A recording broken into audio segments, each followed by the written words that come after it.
नमस्कार, स्वागत है आपका। आप देख रहे हैं अपना उत्तर प्रदेश। मैं हूं आपके साथ अनाया शर्मा। शुरुआत करेंगे उत्तर प्रदेश की तमाम खबरों के साथ। बीजेपी के राष्ट्रीय प्रवक्ता डॉक्टर सुधांशु त्रिवेदी ने दिल्ली स्थित बीजेपी मुख्यालय में प्रेस कॉन्फ्रेंस की और इस दौरान क्या कुछ कहा उन्होंने आपको भी सुनाते हैं। आज मुख्य विपक्षी दल और भारत की राजनीति की ग्रैंड ओल्ड पार्टी कही जाने वाली, जो ओल्ड से ओल्डेस्ट होते हुए ऑब्लिवियन की तरफ बढ़ रही है, जिसे सामान्य हिंदी में कहें सबसे पुरानी धुरानी पार्टी, 139 साल पुरानी पार्टी ने, जिसे स्वतंत्रता के बाद लगभग 60 साल 55 से 60 साल प्रत्यक्ष शासन करने का मौका मिला और 4 पीढ़ियों तक निरंतर शासन करने का मौका मिला, वो आज ये कह रही है कि अब यदि उन्हें ख्वाबों ख्यालों वाला मौका मिला तो वो ये करके दिखाएंगे। मतलब एक कहावत होती है, आह को चाहिए एक उम्र असर होने तक। यहां तो 4 पीढ़ी निकल गई, 4 उम्र गुजर गई और अब वो कह रहे हैं कि साहब अब वो कमाल करके दिखा देंगे। परंतु मैं ये बताना चाहता हूं कि जितनी भी बातें उन्होंने कहने का प्रयास किया, तो मैं 2-3 तथ्य आपके सामने रख देता हूं। जो उनके विद्वान लोगों ने कहने का प्रयास किया है, वास्तविकता यह है कि अगर आज महंगाई की दर और बेरोजगारी की दर देखें तो 5% के आसपास महंगाई की दर और 3.1% के आसपास बेरोजगारी की दर है। मैं कांग्रेस के लोगों को ध्यान दिलाना चाहता हूं, पिछले 50 साल में, in the last 50 years, the years which are having the lowest rate of inflation, 2017 3.33, 2019 3.73, 2004 3.77, 2001 3.78, 2003 3.81, 2018 3.94, 2000 4%, 2005 4.2% और इस समय 5%। 5% के नीचे हैं, उनमें से 8 या 9 वर्ष हमारे शासनकाल के हैं। ये हकीकत है। अब यदि आपसे पूछा जाए कि हाईएस्ट ग्रोथ रेट के जो टॉप 10 हैं ईयर्स, उसमें वर्तमान समय में हम G7 कंट्रीज में, G20 कंट्रीज में हाईएस्ट ग्रोथ रेट के साथ हैं। परंतु उसमें भी यदि देखा जाए तो भारत में पिछले 10 वर्षों में, पिछले 50 वर्षों में 2021, 16, 15, 4 और 3 यानी अधिकतम हमारे कार्यकाल में हुआ है। अब यदि आपसे पूछा जाए साहब निगेटिव ग्रोथ रेट कब रही है, हाईएस्ट इन्फ्लेशन कब रहा है, तो 1974 में 50 साल पहले 26% रेट ऑफ इन्फ्लेशन रहा है। महंगाई की दर 26% और विकास दर जानते कितनी थी? 1.19%। विकास दर 1.19%, महंगाई की दर 26%। और पिछले जमाने में जितनी बार 10 से ऊपर महंगाई की दर रही है, वो केवल हमारा 2020 का दौर छोड़ के, सबको पता है कोविड का दौर था, उसमें निगेटिव ग्रोथ रेट रही है क्योंकि पूरी दुनिया में लॉकडाउन था। इसके अलावा जब जब निगेटिव ग्रोथ रेट रही है तो कांग्रेस के शासनकाल में रही। इसलिए मैंने कहा ना, जिनको 4 पीढ़ी तक मौका मिला है, जिनको इतने लंबे समय तक मौका मिला है, उन सारे लोगों का अब यह दावा है कि साहब अब हम कमाल कर देंगे। और फिर देखिए कितनी मजेदार बात वो लोग कहते हैं और कैसी कैसी चीजें करने का प्रयास करते हैं। अब देखिए साहब, आपने कांग्रेस के मैनिफेस्टो में देखा होगा, ये वाटर मैनेजमेंट के ऊपर ये फोटो है। देखिए, इसको जाके आप चेक कर लीजिएगा, ये न्यूयॉर्क की बफेलो लिवर की है। अब देखिए, मुझे लगता है कि अभी तक उनकी सोशल मीडिया चेयरपर्सन के अकाउंट से किसने ट्वीट कर दिया था तो पता नहीं लगा पाए, पर उससे बड़ा यक्ष प्रश्न हो गया है, ये फोटो कौन भेज रहा है विदेश से। मतलब ऑन द लाइटर नोट मैं कहना चाहूंगा, बफेलो शब्द को हिंदी में भैंस कहते हैं और हिंदी में की है इनको करने के लिए। अब आइए साहब, इन्वायरमेंटल क्लीनिनेस के ऊपर ये फोटो है और ये जानते कहां की है? The most favoured and sort of destination of चिर युवा of Indian politics, Rahul Gandhi ji का, थाईलैंड के। अब आप ये समझिए, महत्वपूर्ण बात यह है, इसका अर्थ यह हुआ कि अभी तक तो वो ये कहती थी कि उनके अकाउंट्स कौन कौन हैंडल करता है पता नहीं लगता, कौन आके कर देता है। भाई ये तो मैनिफेस्टो में कौन कौन कर रहा है ये तो पता लगना चाहिए। फिर आपको ये भी ध्यान हो, आज उनके अध्यक्ष आदरणीय खड़गे जी ने कहा कि जब कांग्रेस को हाथ में सत्ता मिली थी तो एक सुई भी नहीं बनती थी। चलिए आगे बढ़ेंगे खबरों में। अलीगढ़ में बीजेपी ने जनसभा का आयोजन किया, जिसमें सूबे के मुखिया योगी आदित्यनाथ ने शिरकत की और जनसभा को संबोधित किया। सीएम योगी ने इस दौरान क्या कुछ कहा, आपको भी सुनाते हैं। भारत माता की, भारत माता की, भारत माता की, वंदे वंदे वंदे।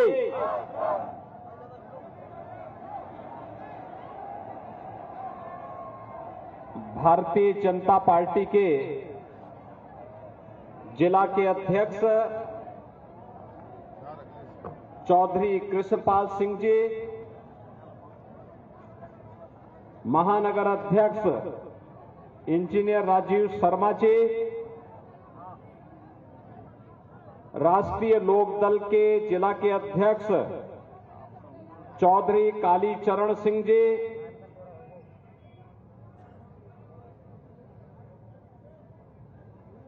लोकप्रिय सांसद और भारतीय जनता पार्टी के अलीगढ़ की इस प्रतिष्ठित लोकसभा सीट से प्रत्याशी श्री सतीश गौतम जी, उत्तर प्रदेश सरकार के मंत्री श्री संदीप सिंह जी, प्रदेश सरकार के ही मंत्री और हाथरस से भारतीय जनता पार्टी के प्रत्याशी श्री अनूप वाल्मीकि जी, स्थानीय विधायक ठाकुर राजवीर सिंह जी, जिला पंचायत अध्यक्ष श्रीमती विजय सिंह जी, महापौर श्री प्रशांत सिंघल जी, एमएलसी ऋषिपाल सिंह जी, श्री चंद शर्मा जी, आज के इस कार्यक्रम में उपस्थित भारतीय जनता पार्टी के हमारे सभी पदाधिकारीगण, एमएलसी श्री मानवेंद्र प्रताप सिंह जी, विधायक श्रीमती मुक्ता राजा जी, अनिल पारासर जी, राजकुमार सहयोगी जी, श्री रघुराज सिंह जी, रविंद्रपाल सिंह जी, अभिमन्यु राज सिंह जी, आरपी सिंह जी, भारतीय जनता पार्टी और राष्ट्रीय लोकदल के सभी हमारे पदाधिकारीगण, भारी संख्या में उपस्थित मेरे सभी बरौनी विधानसभा क्षेत्र, अलीगढ़ संसदीय क्षेत्र से जुड़े हुए मेरे बहनों और भाइयों,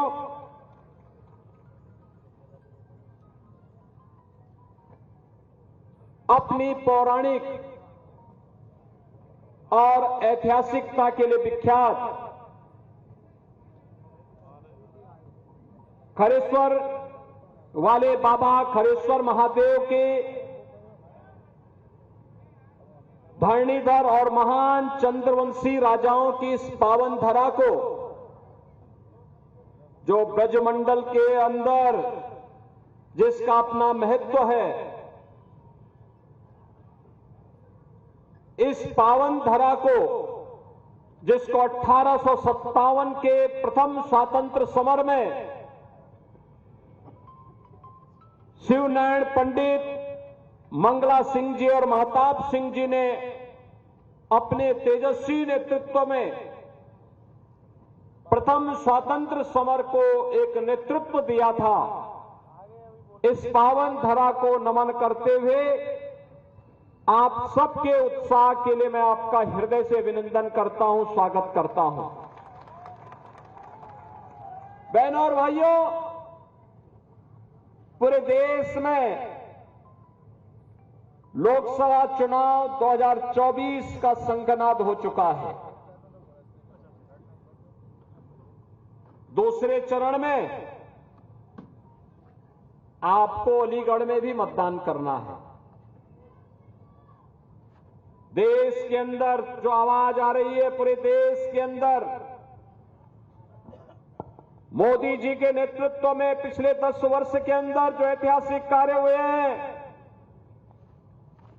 उन ऐतिहासिक कार्यों को ध्यान में रख करके पूरा देश मोदी जी के नेतृत्व में विश्वास करते हुए उनके प्रति कृतज्ञता ज्ञापित करने की दृष्टि से इस 18वीं लोकसभा के चुनाव के लिए अपने आप को तैयार कर रहा है।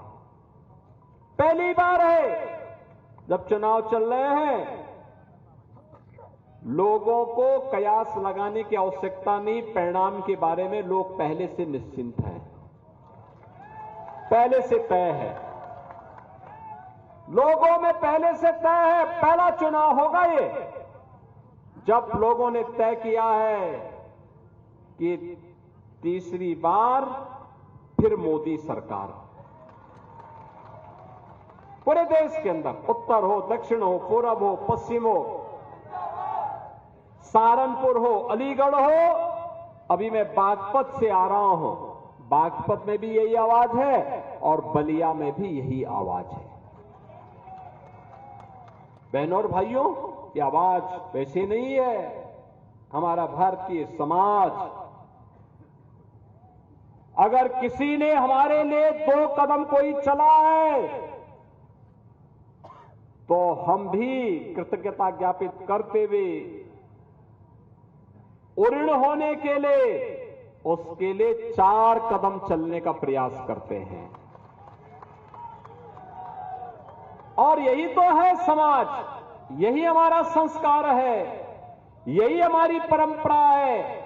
और इन्हीं सब संस्कारों के कारण सम और विषम परिस्थितियों में हम दुनिया के सामने अडिग रूप से खड़े रहे, लड़ते रहे, बढ़ते रहे।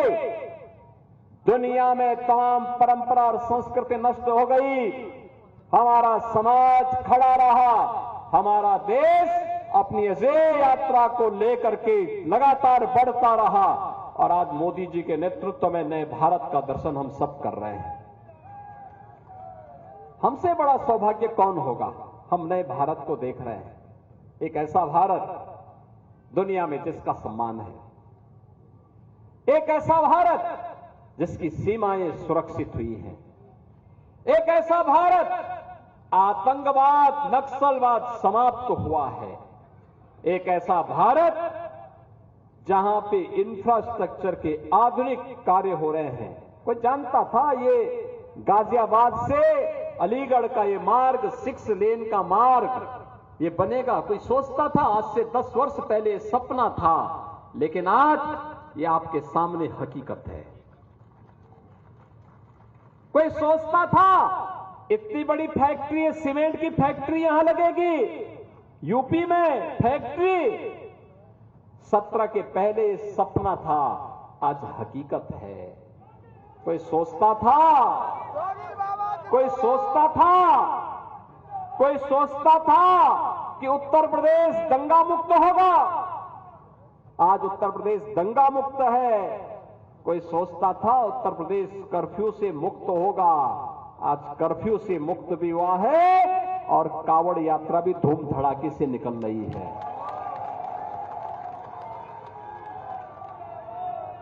बहनों और भाइयों, पर्व और त्योहार कोई भी हो, शांतिपूर्ण तरीके से, अनुशासित तरीके से संपन्न हो रहे हैं। उपद्रव के लिए जाना जाने वाला उत्तर प्रदेश उपद्रव के लिए नहीं, आज उत्सव प्रदेश बन गया है। उत्सव प्रदेश, कहीं रामोत्सव, कहीं रंगोत्सव, कहीं देव दीपावली का उत्सव, कभी दीपोत्सव, कहीं कृष्णोत्सव। उत्सव ये उत्तर प्रदेश की पहचान बन गई है। ये नया उत्तर प्रदेश, कोई सोचता था कि गरीबों को फ्री में राशन मिल पाएगा? कोई सोचता था गरीब की सिर को ढकने के लिए छत मिल पाएगा? कोई सोचता था गरीब को 5 लाख रुपए की स्वास्थ्य बीमा का कवर मिलेगा? कोई सोचता था कि हमारे हस्तशिल्पी और कारीगर भी सम्मान प्राप्त करेंगे? कोई सोचता था इस अलीगढ़ में हार्डवेयर के लिए जो जाना जाता था, इनके पास हुनर था, लेकिन इसे सम्मान मिलकर के भारत की रक्षा सेवाओं की आवश्यकताओं की पूर्ति का माध्यम अलीगढ़ बनेगा, डिफेंस कॉरिडोर का एक नोड अलीगढ़ में बनेगा, ये एक सपना था, आज हकीकत है। मुख्यमंत्री योगी आदित्यनाथ और राष्ट्रीय लोकदल प्रमुख चौधरी जयंत सिंह बागपत पहुंचे, जहां सीएम योगी ने जनसभा को संबोधित किया। सीएम योगी ने इस दौरान क्या कुछ कहा, आपको सुनाते हैं। भारतीय जनता पार्टी और राष्ट्रीय लोक दल के संयुक्त प्रत्याशी के समर्थन में आयोजित आज की सभा में राष्ट्रीय लोक दल के प्रमुख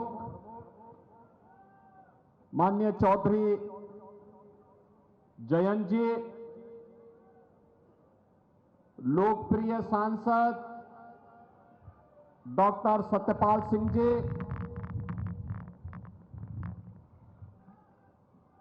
भारतीय जनता पार्टी और राष्ट्रीय लोक दल के संयुक्त प्रत्याशी डॉक्टर राजकुमार सांगवान जी, जिलाध्यक्ष भारतीय जनता पार्टी वेदपाल उपाध्याय जी, जिला प्रभारी चंद्रमोहन जी, लोकसभा के प्रभारी डॉक्टर अशोक नागर जी, लोकसभा के संयोजक पूर्व विधायक श्री जितेंद्र सतवाई जी, आज के इस कार्यक्रम में उपस्थित प्रदेश सरकार में मेरे सहयोगी मंत्रीगण श्री कपिल देव अग्रवाल जी, जसवंत सैनी जी, केपी मलिक जी, स्थानीय विधायक योगेश धामा जी, हमारे सभी माननीय विधायकगण, भारतीय जनता पार्टी और राष्ट्रीय लोक दल के हमारे सभी पदाधिकारीगण और उपस्थित बहनों और भाइयों, आज मुझे भारत माता के महान सपूत पूर्व प्रधानमंत्री चौधरी चरण सिंह जी की इस पावन धरा पर आने का सौभाग्य एक बार फिर से प्राप्त हुआ है। महान स्वतंत्रता संग्राम सेनानियों और अपनी पौराणिक और ऐतिहासिक पृष्ठभूमि के लिए विख्यात इस पावन धरा को नमन करते हुए चौधरी साहब के इसी चरणों में मैं विनम्र श्रद्धांजलि भी अर्पित करता हूं। बहनों और भाइयों, इस बार हमारे लिए ये चुनाव और भी महत्व का हो जाता है, क्योंकि पहली बार किसानों के मसीहा के रूप में चौधरी चरण सिंह जी को भारत का सर्वोच्च नागरिक सम्मान भारत रत्न प्राप्त हुआ है। चौधरी साहब को यह सम्मान प्राप्त होना न केवल कोटि कोटि अन्नदाता किसानों का सम्मान है, बल्कि हम सब उत्तर प्रदेश वासियों का गौरव भी है। और इसीलिए जहां मैं इसके लिए चौधरी चरण सिंह जी को नमन करता हूं, वहीं प्रधानमंत्री मोदी जी के प्रति भी आभार व्यक्त करता हूं, जिन्होंने चौधरी साहब के उन मूल्यों और उन आदर्शों को ध्यान में रख करके देश के अन्नदाता किसानों को भारत के राजनीतिक एजेंडे का हिस्सा बनाया और आज प्रभावी ढंग से उन योजनाओं का क्रियान्वयन न केवल देश के अंदर भारत सरकार के द्वारा, बल्कि उत्तर प्रदेश के अंदर भी हम प्रभावी ढंग से लागू करने में सफल हो रहे हैं। बहनों और भाइयों, ये बागपत की भूमि है, अभी राष्ट्रीय लोकदल के हमारे प्रमुख जयंत चौधरी जी कह रहे थे कि चुनाव अभी थोड़ा और उत्साहपूर्ण मोड में आना चाहिए। वैसे यहां 26 अप्रैल को है, लेकिन मेरा यह मानना है कि बागपत का मतलब आज से चुनाव की गर्मी प्रारंभ हो जाएगी। ये बागपत है, इसके लिए तो महाभारत हुआ था, आप जान रहे हैं ना। भगवान हस्तिनापुर आए हैं और पांडवों का संदेशा लेकर आए हैं। आपने पंक्तियां भी सुनी होंगी जब भगवान ने हस्तिनापुर में कहा था कि देना हो तो आधा दो, लेकिन अगर इसमें भी कोई बाधा हो दे दो केवल 5 ग्राम, रखो अपनी धरती तमाम। उन 5 गांवों में बागपत भी एक था। आज से 5000 वर्ष पहले और 5 गांव जिनमें बागपत एक गांव है, आज का जनपद है, प्रगतिशील जनपद है, विकास की मुख्य धारा के साथ जुड़ा हुआ जनपद है। ये वही जनपद है 5000 वर्ष पहले जहां से महाभारत की नींव तैयार होती है। उस समय भगवान को अपनी लीला दिखानी थी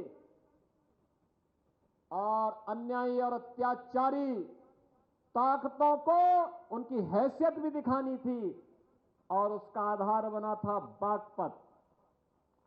बहनों और भाइयों, दुर्योधन वह भी दे न सका, आशीष समाज की ले न सका, तो स्वाभाविक रूप से वह तो होना ही था।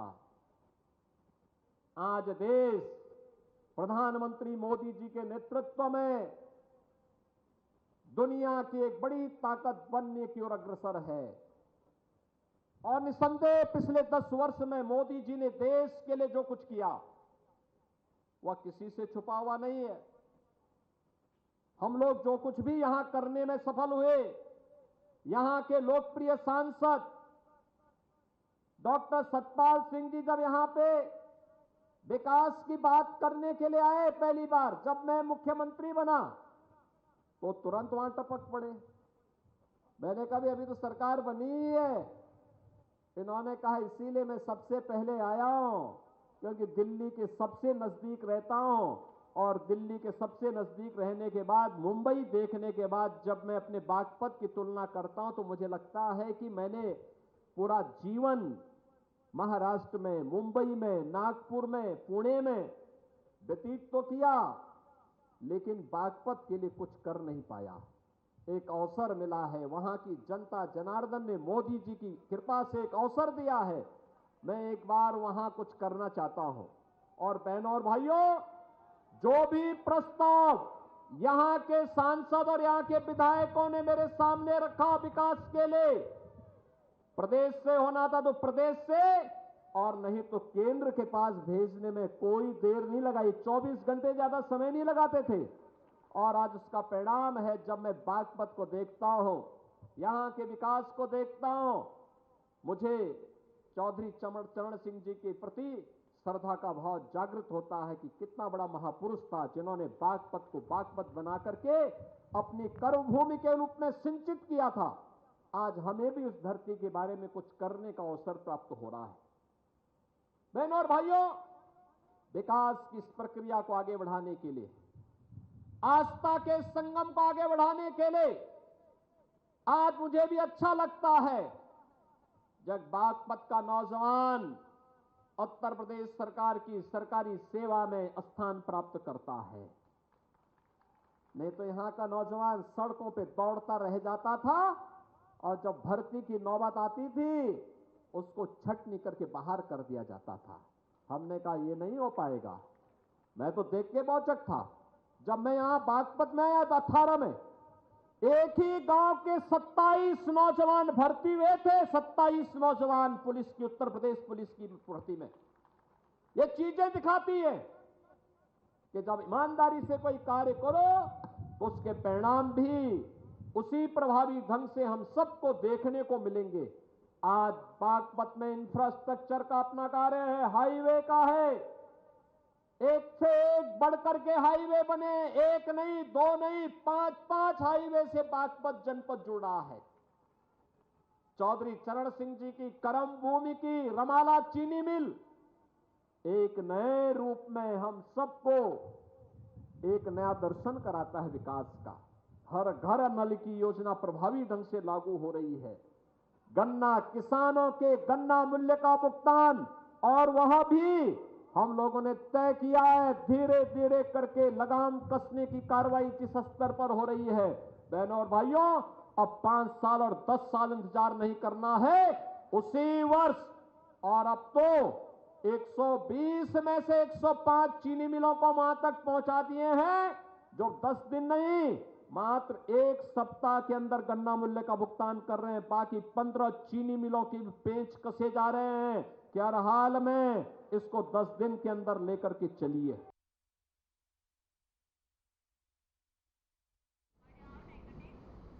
तो फिलहाल इस बुलेटिन में हमारे साथ बस इतना ही। नमस्कार।